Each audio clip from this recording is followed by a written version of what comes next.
Muito boa tarde, pessoal. Tudo bem com todos? Bom, quem não me conhece, eu sou César Queiroz, CEO aqui da Queiroz Investimentos e Participações. E hoje vou começar a compartilhar com vocês algumas vivências, algumas experiências, algumas frustrações e principalmente trazer para vocês pessoas do mercado, gente que tem vivência, que sente na pele as dificuldades do dia a dia empresarial no Brasil. E vamos trocar figurinha para a gente ver como nós não estamos sozinhos nesse bar maluco chamado Brasil. Primeiramente, eu ia só fazer um comentário rápido. Várias entrevistas que eu dei ultimamente, eu tenho feito uma menção, até num tom de brincadeira, que hoje em dia o noticiário nosso está tão pesado que eu acho que, como meu pai falava, chorando ou rindo, o problema está do mesmo tamanho. Então vamos tentar rir um pouco. E eu sempre falo, com base nos recentes noticiários, para que a gente sempre mantenha uma posição de orar e vigiar. Orar por conta da gente sempre ter que ter uma postura de fé e entender que não existe mal que perdure. Em algum momento a curva muda. E vigiar e monitorar é justamente acompanhar para e passo o noticiário, índices, para que as nossas decisões sejam o mais assertivas possível. E hoje, para a gente começar a brincadeira, eu trouxe aqui um grande amigo, veterano no nosso mercado, especialista em pequenas e médias indústrias, trabalha conosco aqui já há muitos anos também, que é o Alex Ferreira. É um especialista na área contábil, na área administrativa e de gestão estratégica, e a gente veio aqui bater papo hoje, tomar uma aguinha e conversar um pouco sobre o momento atual que a gente está atravessando. Alex, obrigado por estar aqui hoje, valeu pela visita. E eu abro a pergunta contigo com um vetor que incomodou demais nos noticiários, que foi a avalanche de recuperações judiciais e, por consequência, falências no fechamento até do ano passado. Acho que nunca na história do Brasil a gente assistiu tanta recuperação judicial decretada. A que você acha que está devido a esse volume estratosférico de recuperação judicial e falências? Olá, Queiroz. Boa noite a todos. Bom dia, boa tarde. Antes de tudo, eu agradeço o convite. É uma honra poder estar aqui para poder dividir esse papo com vocês. Na verdade, o que a gente tem percebido no mercado é que, ano após ano, a gente vem passando por uma série de mudanças no cenário econômico, no cenário fiscal. A gente está à beira aí do início da reforma tributária, de toda a modulação aí da reforma tributária, e o que se percebe, a grosso modo, é que as empresas, principalmente pequenas e médias, que têm um pouco menos condição e capacidade de investimento, é normal por conta dos seus portes, mas que elas vêm sendo de alguma forma um tanto que achatadas naquilo que a gente poderia colocar na capacidade de ter margem de contribuição agregada. Custos e despesas elevadíssimos, o mercado, ainda que a gente perceba a inflação relativamente controlada, mas na prática existe um achatamento na capacidade de captação de fornecedores, mas quando a gente entra na situação de captação de recurso de terceiro, de pagamento de tributos e todo o arcabouço que constrói a formação de custos das empresas, de maneira geral, elas têm perdido um pouco de tração em função de todo esse aumento de despesas e custos que faz com que elas tenham dificuldade de sobrepor preços, de compor formação de preço de venda, fazendo com que elas percam competitividade e, por outro lado, a população, de certa maneira, também não está tendo um acompanhamento e uma condição de conseguir fluir dessa maneira. A consequência natural é uma perda de competitividade e aí talvez culminando para esses índices de pedidos de recuperação judicial e falências, como você citou. Todo mundo beijando a lona, né? É mais ou menos por aí. E é engraçado, eu estava vendo um índice também dentro do mesmo compêndio, né, de endividamento, 9 milhões de CNPJs endividados com apontamento restritivo, e eles encaram o endividamento onde qualquer CNPJ com uma dívida superior a 120 dias. 9 milhões de empresas. E aí você põe uma lupa nesses 9 milhões, eu acho que 80% deve ser as pequenas e médias. Né? Muito provavelmente sim. Nesse caso, a gente está falando de números absolutos daqueles que estão endividados. Isso. A gente não está avaliando o volume do endividamento.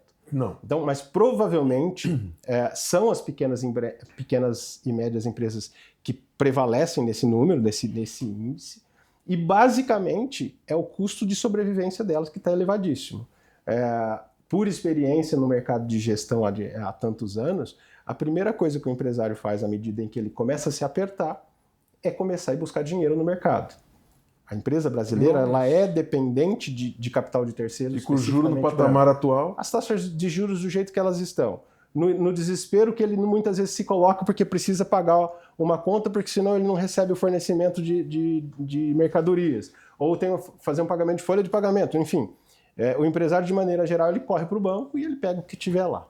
E aí esse é o grande mal da vida do empresário. A necessidade de capital de terceiros para sobrevivência, pagando taxas de juros do jeito que nós estamos vivendo hoje. E é engraçado, né? E a malha bancária nossa, primeiro que é limitada porque tem poucas opções. Perfeito. E o juro no patamar atual, o banqueiro prefere emprestar para financiar dívida pública e dane-se a iniciativa privada. Sem dúvida.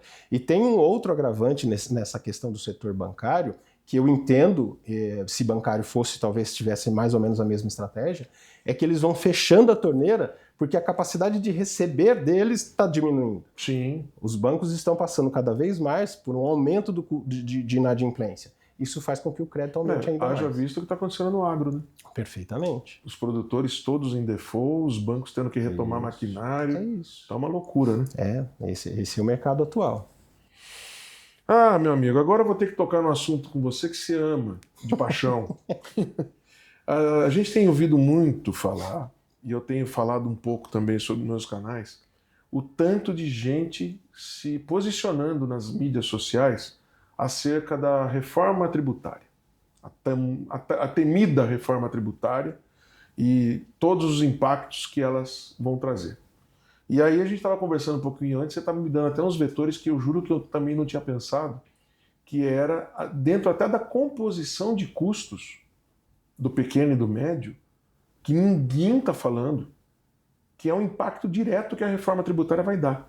Perfeitamente. E aí, Alex, o que você me fala? A partir de 27, seja a direita, seja a esquerda, nós temos um novo presidente e começa a tombar de fato todo o modelo de reforma tributária. E aí? O que a gente já vem prevendo e antevendo algumas coisas em atendimentos de clientes que a gente tem, é que a reforma tributária, o maior impacto dela não é só o aumento da carga tributária, que talvez esse, de uma certa maneira, meio que a desgosto, a gente está meio que acostumado. A gente sabe que a carga tributária vem aumentando no Brasil há décadas, certo? De maneira geral. Mas o que vem dessa reforma tributária, que vai impactar brutalmente nas pequenas e médias principalmente, não quer dizer que isso não vai acontecer na grande, vai também, mas a grande tem estrutura diferenciada para poder suportar, é que na pequena e na média empresa, se o empresário não preservar a caixa hoje, ele não vai ter como sobreviver de janeiro para frente. Porque à medida em que o split payment chega, eu não tenho mais capacidade mínima de administrar a minha condição fiscal. Ou seja, o empresário com o split payment, ele vai liquidar a operação tributária antes de receber no seu caixa, ou ao mesmo tempo, vai ser concomitante. Vai ser simultâneo. Isso. Então imagina que toda a administração de caixa desses valores, ele não vai ter mais. Não vai ter mais. Então, você queima-roupa. Ele não tem mais a oportunidade de pagar no vencimento, que ele teria dias ali para administrar esse caixa. Ele não tem mais a oportunidade de, na iminência de não poder, optar por não pagar e pagar juros e multas depois. Ele não tem mais essa gestão. E ele não tem sequer o risco, ou seria um benefício que nós temos hoje, de deixar o vencimento para salvaguardar a empresa, a saúde da empresa, para um parcelamento futuro. Então toda essa administração ela deixa de acontecer com a reforma tributária, na maior parte dos casos. Então esse é o grande desafio do empresário hoje. Se preservar e se preparar mais do que tudo para o que está por vir. Eu duro que a dificuldade que eles estão no mercado hoje eles literalmente, o ciclo de caixa deles deve ser de uma semana. Perfeitamente. Nem isso. Exato. A gente tem assistido no varejo, você está vendo tanto de empresas grandes do varejo aderindo à recuperação judicial, que não tem liquidez. Isso. Não tem o varejo liquidez. é altamente dependente de giro. Sempre. Se a população está com seus recebimentos achatados de certa forma, e, portanto, eles estão vendendo menos, a geração de caixa está menor. A reforma tributária vai destruir ainda mais esse ponto.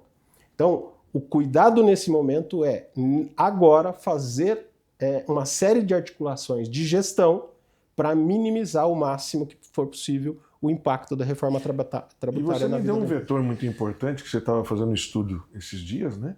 E o impacto em determinados setores que você estava falando, que o volume de arrecadação em relação ao que você tem hoje pode triplicar.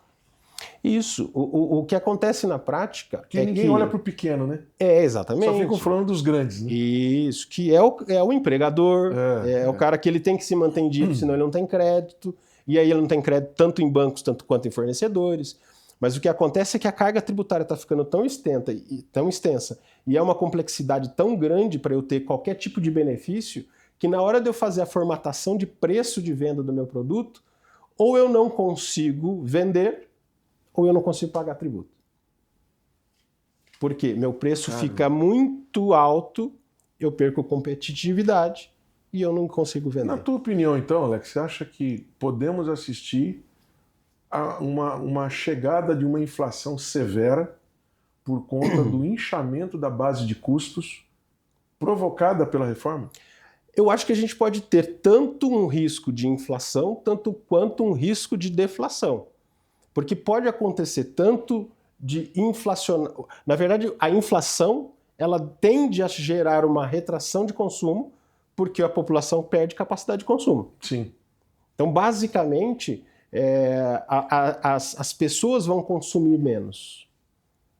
Porque ela não tem mais, ela deixa de ter condição de pagar pelo preço, que muito da taxação aumenta o preço para a população. Haja vista preço de combustíveis.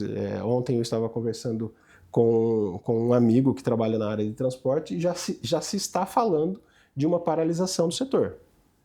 Do setor de transportes. De transportes. Diferente do que já aconteceu no passado, não tenho condição de me manter ativo com o óleo diesel a quase R$10. Já há lugares na região do estado a R$10 o óleo diesel. O preço do transporte vai inflacionar inevitavelmente formação de preço. Agora eu vou falar um pouquinho de uma realidade que é o dia a dia nosso aqui na plataforma. Eu e você estamos juntos há tantos anos e eu acho que a gente nunca viu um momento tão caótico como a gente está assistindo hoje. Todo santo dia você abre os noticiários, fraude, esquema sendo denunciado. Infelizmente, nós temos um judiciário hoje extremamente parcial, para não falar uma palavra um pouco mais forte. Nós não temos as instituições funcionando adequadamente. Nós temos um governo que gasta muito mais do que arrecada, então há um desequilíbrio no modelo. Assistimos cenário externo de guerra, que está impactando diretamente commodities cruciais para o processo produtivo, para o transporte, para a logística. E nós sempre tivemos um discurso de tentar soluções disruptivas, legais, com o propósito de oxigenar o caixa das empresas, trazer novas soluções para o empresário, para a empresária, que está nessa trincheira infernal. E aí eu falo para você, um outro índice que é importante a gente saber. 81 milhões de CPFs hoje estão negativados. Acho que provavelmente parte dos nossos funcionários integram, né, essa estatística perversa. Como que a gente consegue, Alex, falar com o nosso pessoal, com o nosso empresário, com a nossa empresária, para mesmo nesse caos que a gente está vivendo, se manter firme no propósito, se manter firme no core business e principalmente manter a equipe coesa para remar junto para sair desse inferno? César, esse é o mundo que a gente está vivendo. Como diria pais e mães, é o que a gente tem para trabalhar, não é isso?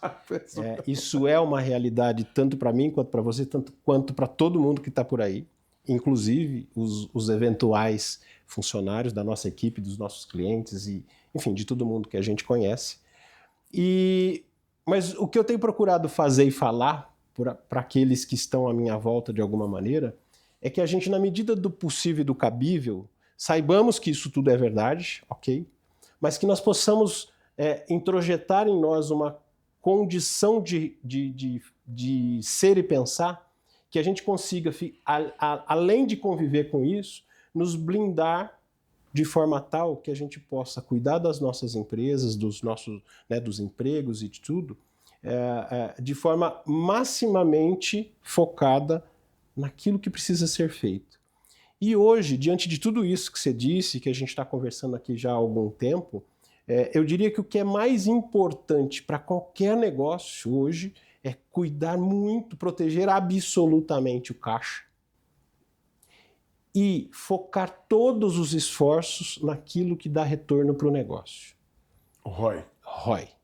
Basicamente é isso. Se eu fizer todo um trabalho estrutural de gestão para proteger meu caixa, ou seja, me blindar de qualquer situação que possa colocar dinheiro para fora que não deveria sair. Proteger para entrar e dificultar a saída do dinheiro. Ok.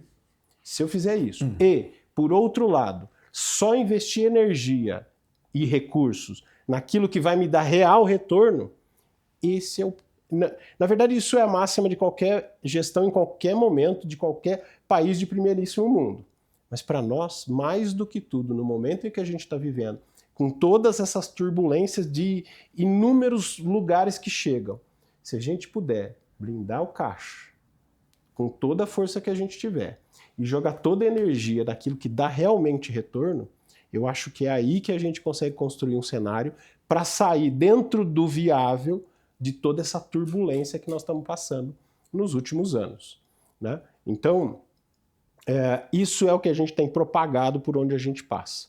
As empresas precisam se proteger mais do que tudo e mais do que nunca de tudo aquilo de todas as intempéries que vêm nos acometendo ao longo dos anos aí. E nesse momento é crucial que seja focado.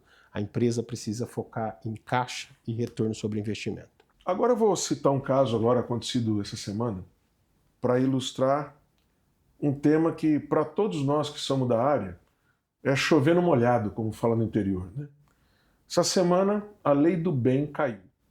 E essa Lei do Bem trazia uma situação tributária para o pessoal que fazia a parte de resíduos sólidos, coleta de resíduos, uma situação de favorecimento, porque não onerava a cadeia.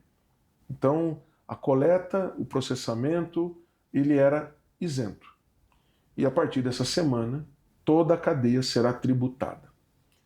Dentro dessa ótica, a gente já assiste aí, somando todas as demais movimentações do Ministério da Fazenda e da Receita, é a 32ª, vamos dizer assim, mexida no regramento fiscal brasileiro com o propósito na ponta de aumentar a arrecadação. Onde vai parar isso, cara? A gente não tem mínima condição de responder de forma eficiente essa sua pergunta, sabe, Queiroz? Eu sabia que você ia responder isso. Por outro lado, o que a gente vê, e o nosso papo aqui está longe de querer entrar para o viés político, não. Ele é apenas uma conversa econômica, uma conversa empresarial e corporativa.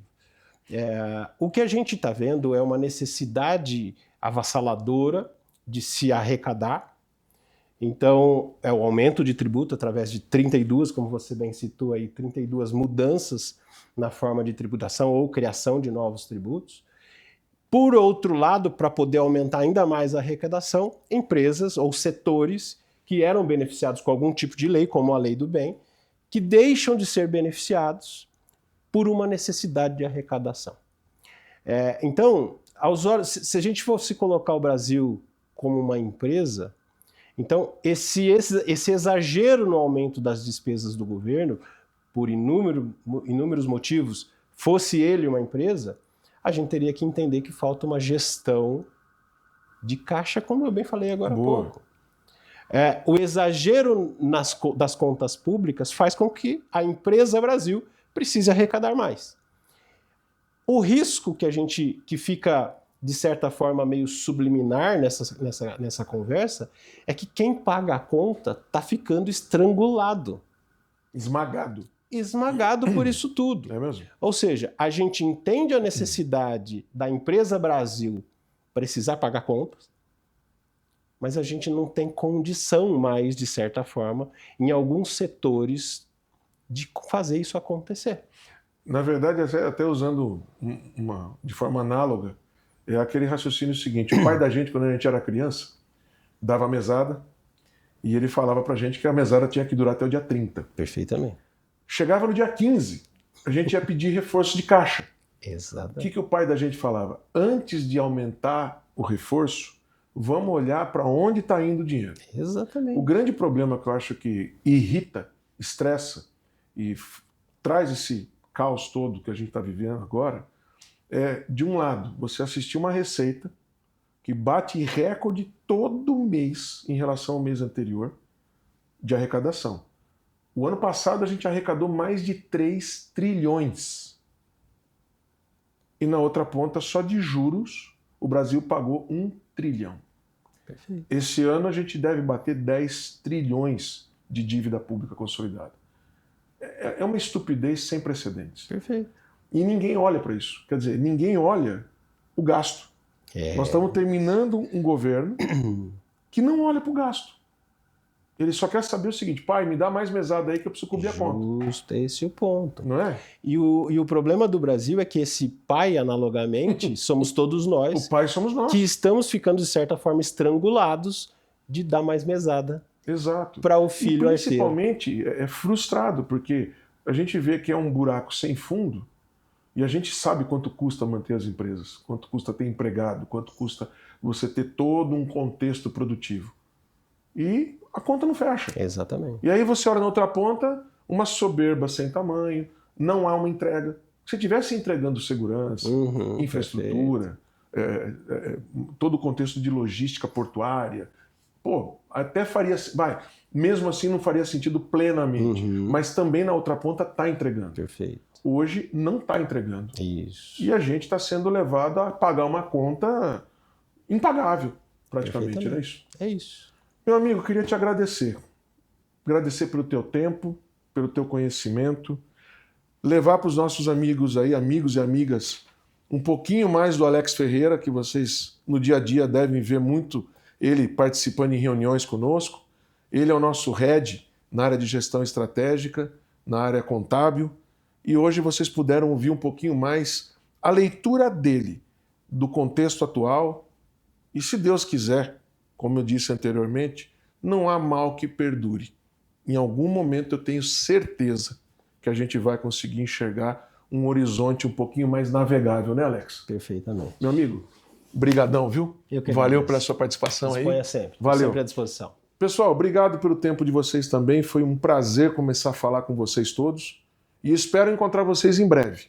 Tem muita gente boa chegando para trazer conteúdos no mesmo nível do Alex, para a gente poder trocar informações. E eu queria muito ouvir vocês também. Por favor, depois escrevam para a gente sugestões de temas, dúvidas que vocês gostariam que a gente abordasse. Vai ser um prazerzaço falar com vocês, tá bom? Um grande abraço a todos. Até mais.